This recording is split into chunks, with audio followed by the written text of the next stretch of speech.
Bonjour à tous, c'est Sandra pour À la loupe cuisine. Aujourd'hui, je vous propose une recette idéale pour les fêtes de fin d'année, des marrons braisés de Noël. Pour la liste des ingrédients, pour 2 à 3 personnes, il nous faudra 500 g de marrons, une gousse d'ail, un oignon, 2 clous de girofle, une feuille de laurier, 2 branches de thym, 25 centilitres de bouillon de poule, des raisins blonds, une belle noix de beurre, de la muscade, du gingembre moulu, un bâton de cannelle, du vinaigre de cidre, du sel et du poivre. C'est parti pour la recette. On va commencer par préparer nos marrons. On va les entailler sur la face bombée. On va les glisser dans le panier vapeur de l'autocuiseur. Avec un petit fond d'eau, on referme bien, on met le bouchon et lorsque ça commence à tourner, on laisse cuire 8 minutes.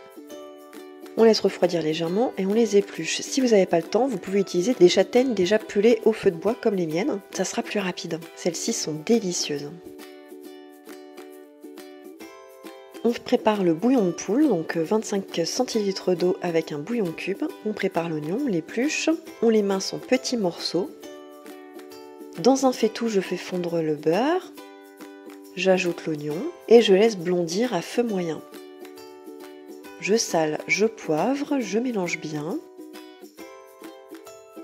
J'ajoute mes marrons. J'ai tourné la recette entre midi et 2, donc j'avais pas le temps d'éplucher tous ces marrons. Vous inquiétez pas, on les a mangés par la suite. J'ajoute mes épices, le gingembre, la muscade, le bâton de cannelle. Je mélange et je laisse cuire à peu près 7-8 minutes.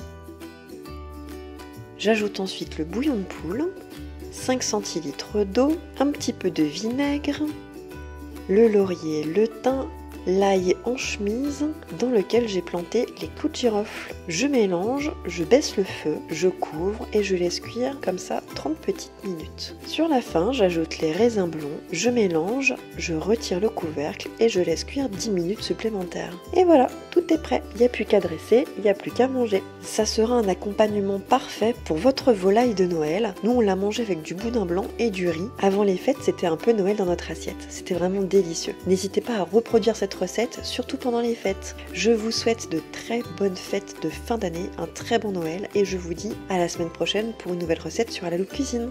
À bientôt, bye!